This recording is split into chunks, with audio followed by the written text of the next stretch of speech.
Welcome to the Kino Cave, and today I'm going to be talking about Indiana Jones and the Dial of Destiny. So, this new installment in the Indiana Jones franchise follows Indy as he travels the world with his goddaughter Helena to look for the Dial of Destiny, an object that was made by Archimedes that is said to contain mystical powers. My love for the Indiana Jones movies is somewhat recent. I never really watched the movies all the way through except for Last Crusade.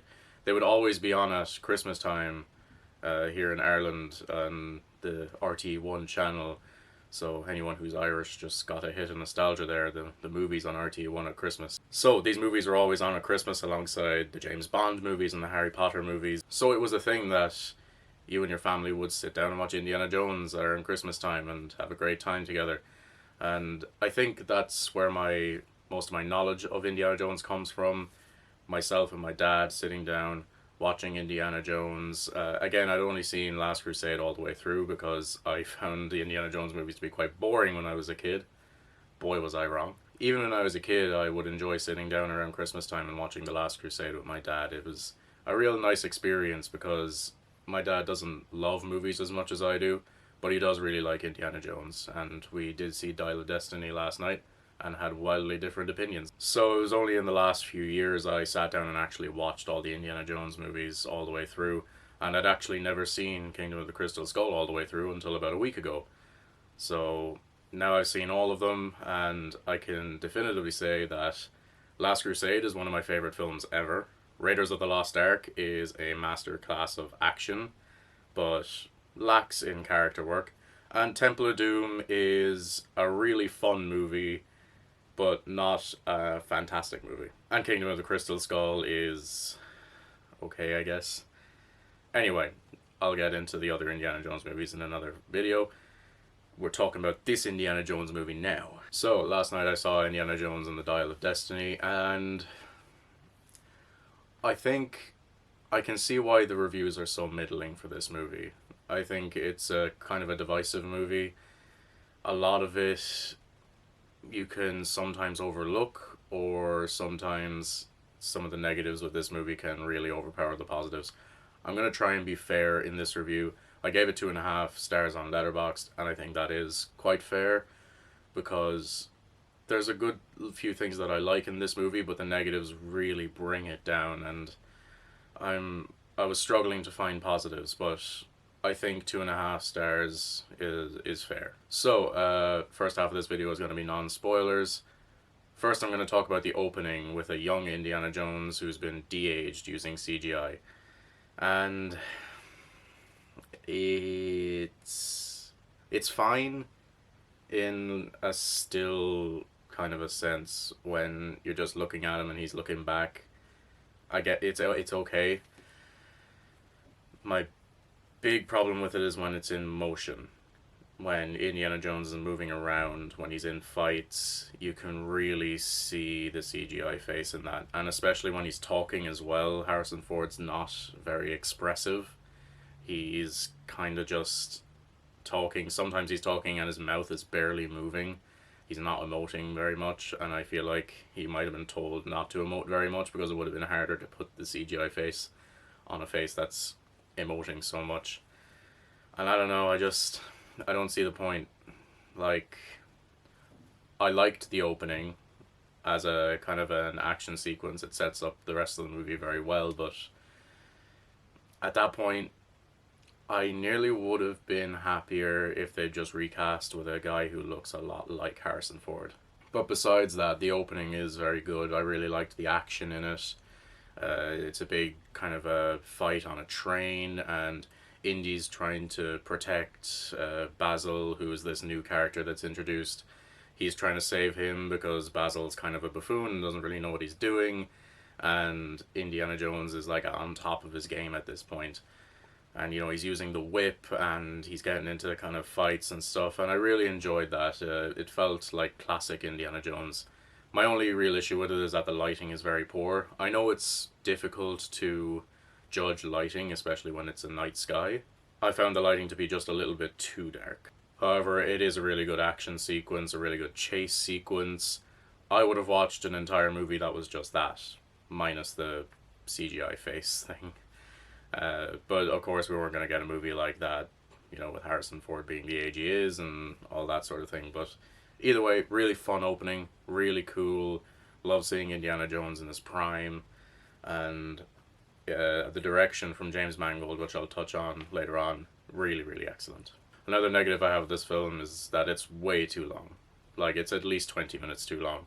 2.5 hours, I think, is too long for an Indiana Jones movie. I don't think it justified its length very well. There's not enough character moments where characters just sit and talk and you discover more about them. I don't think that there's enough of that to really justify its length. It's just stringing together chase sequences and action sequences, and I just don't feel like there's enough of the small character moments. And I think that proves in the length. It felt just as long as it was, because at the end of the day, I didn't care enough about our characters to make me feel more invested, so I really felt the length. Also, Indiana Jones himself has very little to do in the movie. I imagine that's largely because Harrison Ford is like 80 now. I mean, I appreciate his effort. He's really giving it his all, but I don't know. I just felt that he really wasn't doing enough in this movie to justify the title being named after him. I found the character of Helena Shaw to be a very good character. I like how she's kind of like the new Indiana Jones, but not exactly the new Indiana Jones. They share a lot of characteristics. They share a lot of things in the film, but it definitely doesn't feel quite like a rehash either. They make her out to be a real asshole though sometimes, and I don't mind that because again, it's like they're redoing the Indiana Jones character and bringing it into a new light for new audiences. But I found that those tendencies got to be quite annoying. I think she ended up being maybe a little too much like an asshole sometimes. They really doubled down on it, and I think if they lightened up on her a little bit and made her a little bit more friendly, it might have helped me attach to that character a little bit more. The action is very hit and miss in this movie. I think everything with Harrison Ford is a little bit like they're trying to work around his age. A lot of quick cuts, a lot of close-ups. It doesn't have that visceral feeling that the old Indiana Jones movies had. In the old Indiana Jones movies, you felt like people were getting hurt. You felt like, punches were really being thrown.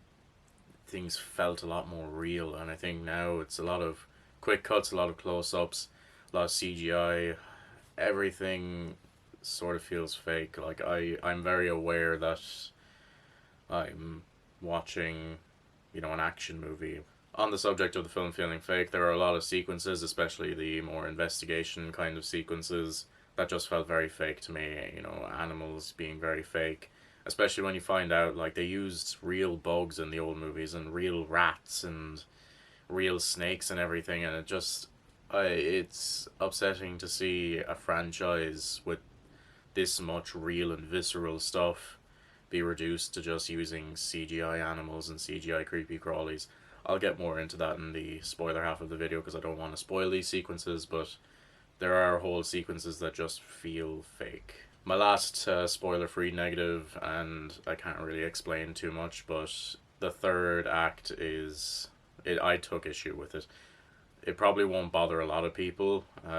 It didn't bother my dad or my friend's dad, but it certainly bothered me and my friend that we felt that the third act was just dumb. The choices that were made, I just didn't really like the direction they went with it. And I thought, again, I'll get into this more in the spoiler section, but I just felt that the third act could have been done better. I think that there were other ideas maybe there that they could have done a bit better. All my spoiler-free negatives are out of the way now. There are some positives from this.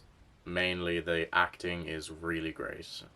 Harrison Ford gives it his all.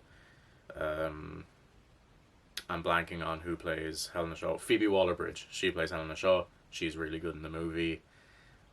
Who else is in this? Mads Mikkelsen is absolutely fantastic. I love Mads Mikkelsen. He's a great actor. He's absolutely excellent in the movie as well. He's a great villain. So I also found Indy and Helena to be very endearing characters. I really attached myself to them. Of course, I was already attached to Indy because I've seen 4 movies with him. But I found Helena to be very endearing as well. Aside from Helena's negative tendencies getting a little bit overbearing, I really found myself attaching to her character as well. Her character is set up really well, especially for a character that's not been set up in previous movies. I think it was handled really well. I think it was paced really well. I found myself really caring for her and caring about her story. Again, I would have liked her a little more if she was maybe a little less of a prick. I'll get into that more in the spoiler section, but overall, I think the most of the characters in this are really, really good and really handled very well. A lot of the chase sequences in this are really great as well. It feels like old Indiana Jones, especially one that is in the trailer when Indy's on a horse and the villain's on a bike. Not Mads Mikkelsen, the other guy who's in Logan, who I can't remember the name of. I'll put the name down here somewhere because he's really great in Logan and he's pretty good in this for what he is. He doesn't get much to do in the movie, but it's cool to see him. I think he's a really great villain. Of course, I don't even need to say this, but I'll say it for the sake of covering everything. John Williams is amazing. He's never done a bad score in his fucking life. Even his not so great scores are amazing. I couldn't praise John Williams more. Just, I don't know what I can say about John Williams that hasn't already been said. Maybe I'll do a video on just why John Williams' music is amazing, but John Williams' music is amazing. I still think his best Indiana Jones score is Last Crusade, but goddamn, like, Indiana Jones, Harry Potter, Star Wars, E.T., Jurassic Park, more movies that I can't think of, Jaws, Home Alone. Goddamn, John Williams. What are you doing? Like, how he's magic. He is just movie magic incarnate. You know that image of the composer playing the piano and the piano's after catching fire? That's how I see John Williams. My final spoiler-free thought on this film is that James Mangold's direction is really, really good. He's a fucking fantastic director. I absolutely love Logan. It's one of my favorite movies. I really need to see more of Mangold's work, but his direction is great in this movie. I don't think any of the flaws with this movie are because of him, because I can see his direction shine through in this movie, and he really brought his A game. Okay, that's it for the spoiler-free thoughts. I am going to be getting into spoilers for Indiana Jones and the Dial of Destiny, so if you haven't seen the movie, I would recommend seeing it, and then coming back here to watch the rest of this video. Okay, hopping back on the negative train for spoilers. I did not like the kid. I don't mean to be so negative about this movie, but, you know, it has to be said. I hated the kid. He's just Short Round 2.0. If you're just gonna rip off Short Round, why not get Ke Huy Quan to come back? He seems delighted to come back. He was at the premiere. He gave Harrison Ford a big hug. Harrison Ford clearly loves this guy. And we all love this guy. He won an Oscar, and it's well deserved because he was awesome in Everything Everywhere All at Once. Just bring Ke Huy Quan back as Short Round. It'd be so cool. And there's no reason for this other kid to be in the movie. I can't even remember his name. Is it Benny or Teddy or something? I don't know. I didn't like him. He had nothing to do in the movie. He just shows up out of nowhere, and he has the same plotline as Short Round, where he, like, was robbing Helena Shaw, and she just takes him under her wing. I don't think that's something Helena Shaw would do. She doesn't seem to really care about people so much, except maybe her dad and maybe Indiana Jones towards the end. Why does she care about this kid so much? Like, the kid offers nothing to the movie in terms of character. He's essential to the plot towards the end, but I mean, he's not even that essential to the plot, because he's like, oh, I've never flown a plane before, and then he just flies a plane through a big fucking time portal. Like, I don't know, it makes very little sense. I really didn't enjoy his character. Again, the fact I can't even remember his name should say enough. Like, I just don't get it. Why is he here? Other than to just be a redo of Short Round. I mentioned in my spoiler-free section that some of the sequences looked very fake. And one of these sequences is the scene with the eels. For one thing, eels aren't snakes. I don't think that Indiana Jones would be particularly afraid of eels because they look like a little bit like snakes, but not enough, I think, to scare Indiana Jones. Just do a sequence with snakes and get real snakes. Get real defanged snakes for the movie. Again, nothing feels real in this underwater sequence, and I guess you can forgive it a little bit because, it's a movie and stuff and they can't do a lot of this stuff underwater, but I mean, people have done underwater scenes before in movies. Why is this any different? Like, I don't know. It's just nothing feels like it's really there. It all feels very fake, and I just didn't enjoy it. Like, if you can't do it for real, then just write a different kind of sequence. And there's also a scene where they walk through a cave with bugs, and the bugs all look really, really fake. They used real bugs in Temple of Doom. They had real bugs at the opening of Raiders of the Lost Ark, which is pictured behind me. When Alfred Molina has all those bugs on his back and Harrison Ford just just brushes them all off. And then all the bugs in this movie just feel fake. Like, I'm convinced that they didn't use real bugs at all for it. Because you know what? That would be too hard. Why not just get an underpaid and overworked VFX artist to do it instead? I didn't like the time travel either. Like, Mads Mikkelsen goes into a big old time portal. I don't even mind his motivation that much. I kind of get the idea, oh, if I go back and kill Hitler and then just redo Hitler but don't make any of the mistakes, then I'll be like Emperor of the World or whatever. Or he wants to be like God or something. I don't even mind that so much, but I hated the fact that he actually went back in time. And I was talking to my friend last night, and he pointed it out to me. Like, how did he not factor in continental drift? Like,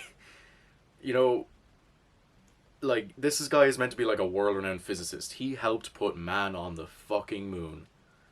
How did he not realize, oh, this ancient piece of technology probably won't apply to 1960s coordinates or anything like that, so I should probably adjust it for that. But no, of course he didn't, because we have to go back in time and meet Archimedes, apparently. Did not like that at all. I didn't understand why Indiana Jones was suddenly like, I feel like I need to stay here in the time of Archimedes and die a slow death because I've been shot. I mean, why? He found out about time travel like 15 minutes ago. Why does he suddenly feel this urge to stay in this part of history? If anything, he should want to go a little bit further forward in history and stop Mutt from joining the army, because that's what he said earlier in the movie that he wanted to do. I'm glad they didn't do that, because I don't want to see Shia LaBeouf back in that role, but it makes no sense for Indiana Jones to want to stay in those times. And even then, that doesn't pay off anyway, because Helena Shaw just knocks him out and brings him back. I don't know, it was really confusing. It didn't make any sense to me. And again, I was talking to my friend last night about it, and he brought up a really great point. And I felt like this should have happened as well, and I was expecting it to happen, where Mads Mikkelsen, because he miscalculated or whatever, goes into the time portal just kills him, Indiana Jones makes it off the plane, they parachute down, and they're like, oh yeah, time is not something that should be messed with or whatever. Like they do with most of the other Indiana Jones movies. Like, in 3 out of the first 4, the thing the bad guy wants doesn't work for him. They open the Ark of the Covenant, they all die because no one's supposed to be able to see that. Fucking Kate Blanchett gets too much alien knowledge in her and her brain explodes. Fucking, what's his name? I can't remember his name. The guy looking for the Holy Grail drinks the Holy Grail and he picks up the wrong one because he's fucking stupid and he ages really fast. Make the time travel thing not work for Mads Mikkelsen.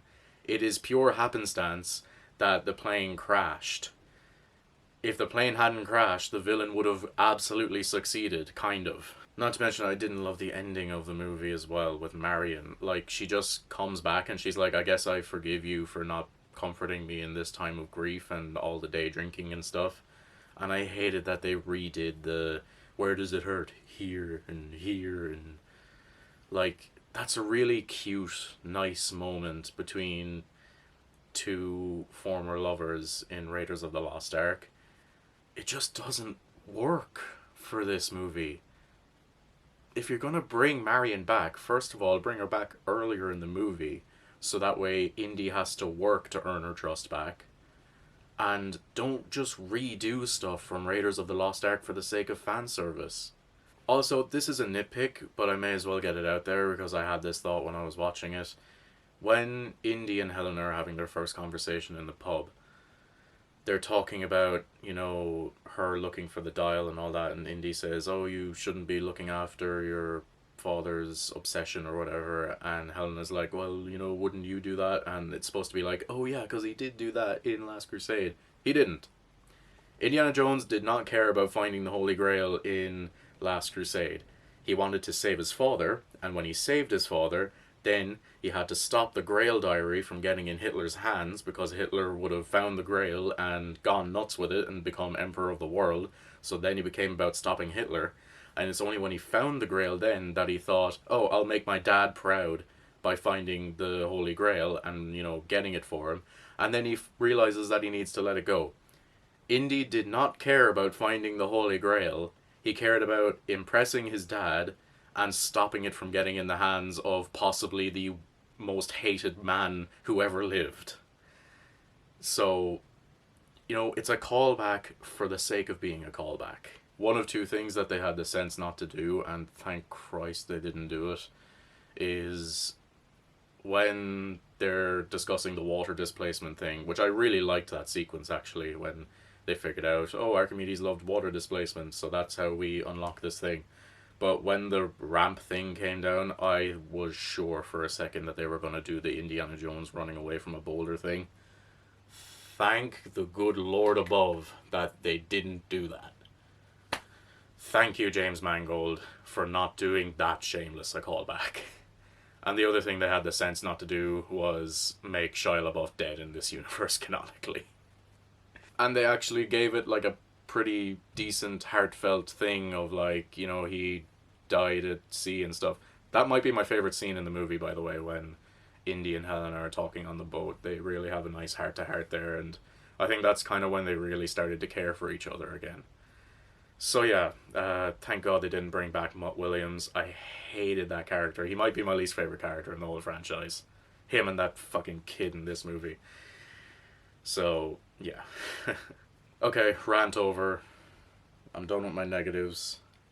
Everything else about this movie is a positive, and this is where I can tell you why it's a 2.5-star movie and not like a 1-star movie. So as I mentioned in the spoiler-free section, the horse/bike chase is really, really good. I really liked the chase sequence. Indiana Jones riding on a horse is always nice to see. I like when he goes into the subway and he has to ride the horse along the train tracks. My only problem with that is that the horse runs directly at an oncoming train and then hops out of the way at the last minute. And look, I know it's a movie, but a horse would never do that, I feel. I don't know much about horse riding, so do you know what? If any of you are like seasoned horse riders or something, you can tell me. If a horse is moving at an oncoming train, at what point does the horse go, nah, fuck what you were trying to make me do. I'm turning around and I'm running away from this train. I don't know. From what I know about horses, I don't think they would run into an oncoming train and then jump out of the way at the last minute. Even if it's Indiana Jones that's riding that horse. Besides that though, I loved that sequence. It was fun, it was fast-paced, it was thrilling, it was funny, and it was just a really great sequence. And I also love the car chase sequence in that place that I can't remember the name of. Begins with a T. I will try and figure out where it was, because I really can't remember. Tangier! Tangier! That's where it was. I remember stuff that happened last night. So the car chase in Tangier was really, really good. I really enjoyed it. Again, it was fun, it was fast-paced, it was funny. It reminded me of old Indiana Jones, which I really, really liked. Again, I mentioned this in the spoiler-free section, but now I can really get into it, is Helena as being the kind of new Indiana Jones. And I really like that idea. I actually wouldn't mind if there was like maybe a TV show or something following Helena Shaw's adventures post this movie, and having her go on her own adventures as an archaeologist. I really, really like that. You know, don't make her wear the fedora and carry a whip, give her new stuff to do, but I really liked her character. I found her very endearing. Again, she's a bit too much of an asshole, and her motivations seem to flip a lot. Like, at first, she's willing to sell the dial for money, and she's like, oh, I only care about money, and money is the only thing that matters, and I don't care about my father with this dial. But then later on, she's like, I need to keep going and find the rest of the dial so I can fulfill my father's last wish and all that. I don't know, like, that was a little bit rough, I think, but overall, Helena, really, really great character. Really enjoyed her. I love how she's a new kind of Indiana Jones type character, because in Raiders of the Lost Ark, Indiana Jones is a prick. He is such a bad guy. He treats women horribly. He treats most people around him horribly. And yeah, I really, I like, that's a great movie, but you can't deny that Indiana Jones is a bit of an ass in that movie. Um, and I find that Helena Shaw, you know, she's on that same path, and I think she'll be on that same path where she will grow to care about people as well, and she will eventually become less of a prick as well as time goes on. And I like, again, they're not completely redoing the Indiana Jones story, but I like the idea that she also had a father who had an obsession with an object, and she fulfilled that obsession as well, and kind of, you know, brought closure to that, which I really, really liked. Again, I would love to see a TV show or maybe a movie following Helena Shaw's adventures as the new archaeologist of this universe. Another little nitpick, I think, is I don't think Indy would ever be like a morning drinker or a day drinker. I don't think anything could really happen to him that would make him resort to that. I mean, that's just my interpretation. Like, it's okay that James Mangold disagrees, but I don't know. It kind of bothered me that Indy was kind of a morning drinker and all that, and that he was pushed to that kind of a point. I did like that he just like he just goes down to his next door neighbors in his fucking in his jocks and a vest and a baseball bat, and he's just like, keep the fucking noise down. I really, really liked that. That's just how I feel like Harrison Ford is in real life, to be honest. Like, I feel like Harrison Ford's gonna come through that door any minute now, and you know, he's just gonna be in his underwear, just like banging on my door, telling me to shut up about this new movie he's in. And another little nitpick, I don't understand why he's in a shitty little apartment. Like, he had a really nice house in the previous movies, and I don't understand how he would have lost that, because both him and his father are world renowned archaeologists. So even if Indiana Jones is a little bit down on his luck, I reckon he would still have money in the bank. So I don't really see why he's living in an apartment now. They don't ever explain it, as far as I remember, anyway. Um, so I don't know. Again, on Mangold's direction, I found it to be absolutely excellent.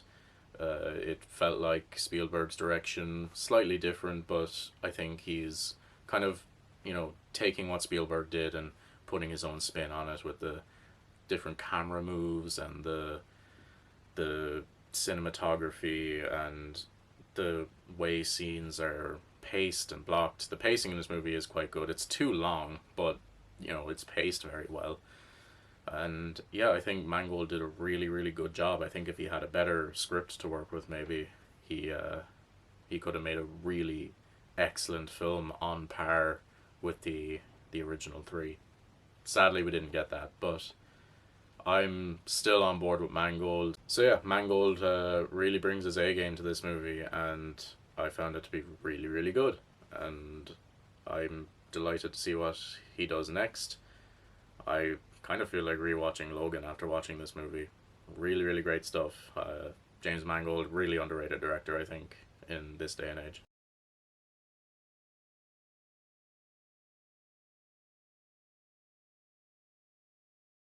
So, those are my thoughts on Indiana Jones and the Dial of Destiny.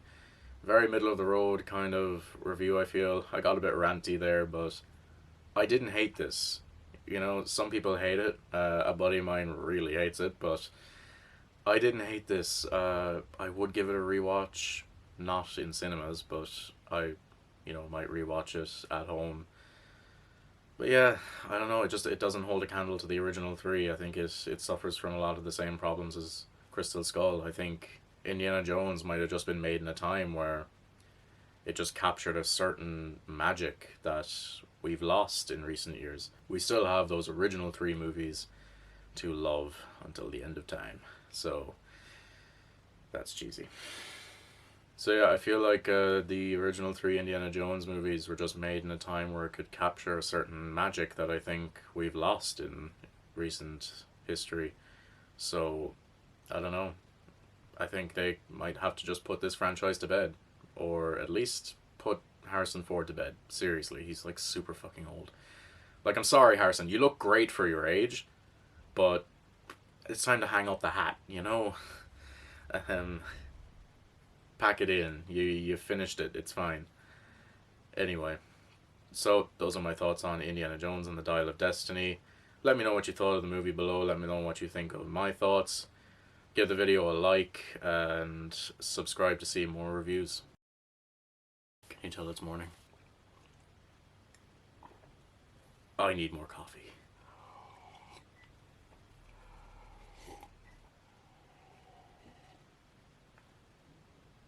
This coffee is cold. Hate myself. One more sip of coffee before I wrap up.